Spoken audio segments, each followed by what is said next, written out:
plus grande ferme de France, le Salon international de l'agriculture à Paris, où l'on retrouve sur place en direct Maïna Sikar-Kras. Bonjour Maïna. Une journée importante, notre région est à l'honneur. Maïna, vous vous trouvez sur le stand des Hauts-de-France où il y a du monde visiblement. Eh bien oui Simon, ça se bouscule, il y a du monde. Le stand Hauts-de-France a été inauguré ce matin avec la présence de Xavier Bertrand. Cette région le mérite, première région agricole de France, mais les Hauts-de-France, c'est également la pêche, ici sur le stand de Boulogne-sur-Mer, à l'honneur aussi aujourd'hui. Hier d'ailleurs sur ce stand avaient lieu des démonstrations de pêche à pied. Regardez ce sujet, commentaire Fabrice Dujardin, image Flavien Bellotti. On est dans la baie, bien sûr. On est dans la baie. Il y a du sable partout. Il y a du sable partout. La pêche à pied, une profession peu connue mais qui impressionne.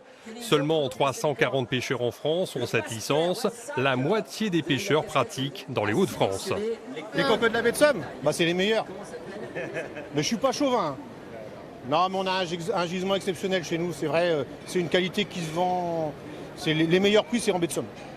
Et cette année, la pêche est exceptionnelle. Les pêcheurs ont su partager leur passion. C'est le roi de la boule. On ne se rend pas compte lorsqu'on va chercher des coques sur l'étal qu'il y a autant de mal. Le monsieur a autant de mal à récupérer les coques. Impossible de parler des fruits de mer sans une recette locale. Ce chef lillois a épaté avec ses moules marinières à la bière. Donc on démarre sur du beurre, on rajoute un peu d'oignon, thym, laurier, céleri. Là, on va venir y mettre les moules tranquillement. Et surtout, ce qui est important, c'est de couvrir. Et c'est parti pour 4 minutes de cuisson. Place alors à la dégustation. C'est délicieux. La sauce, on sent légèrement le goût de la bière, c'est super bon. Moi qui n'aime pas trop l'alcool, honnêtement, on sent la bière, mais pas pratiquement pas, quoi. Autre stand, autre ambiance, mais toujours régionale. Le champagne de l'Aisne accompagne les coquilles Saint-Jacques de Boulogne-sur-Mer. Vraiment très très bon. Moi j'en fais souvent des coquilles, mais comme ça, jamais. La spécificité de la vallée de la Marne, c'est un petit peu la terre un petit peu plus amoureuse, un peu plus argileuse et qui donne un petit goût différent au champagne. Aucun doute, les Hauts-de-France ont su montrer leur savoir-faire culinaire au cœur du pavillon des régions. Et la bière du Nord-Pas-de-Calais a eu un succès fou. Hier, elle a été primée 32 prix, c'est 6 de plus que l'année dernière. Cette bonne bière a eu un grand succès. Mais le salon, c'est aussi les animaux, les races typiques régionales. Je vous propose donc de regarder ce portrait d'un éleveur, sujet de Laurent Navez et Jean-Marc Vasco. C'est l'histoire d'une double conversion. 5 ans après avoir repris l'exploitation de son père, Guillaume de Dourges s'apprête à passer en bio et pour le troupeau, abandonner définitivement la Holstein au profit de la rouge flamande. Déjà, c'est une race plus rustique, moins de mammites, le lait plus riche, une viande plus persillée. Le but, c'est d'arriver à 100% de rouge flamande, d'y aller progressivement pour sélectionner des bons animaux et garder ma productivité annuelle de lait sans avoir trop de variations. Dans l'étable, une cinquantaine de vaches, dont une vingtaine déjà de rouge flamande. L'éleveur vend le lait en laiterie, mais la viande en direct à la ferme, de la rouge flamande en découpe ou en saucisson. Il est beaucoup moins gras, beaucoup plus fort en viande, et beaucoup plus coloré, avec le saucisson pur porc. La rouge flamande, un excellent atout aussi pour valoriser le territoire. L'éleveur pour cela profite des conseils de François Chemin, un technicien du Conservatoire d'espaces naturels. Ensemble, ils parlent éco-pâturage et biodiversité. L'intérêt de la rouge flamande, c'est qu'elle est rustique et que du coup, elle peut intervenir sur des milieux naturels et les entretenir. Alors, ça évite d'intervenir avec des engins, etc., pour faire des fauches.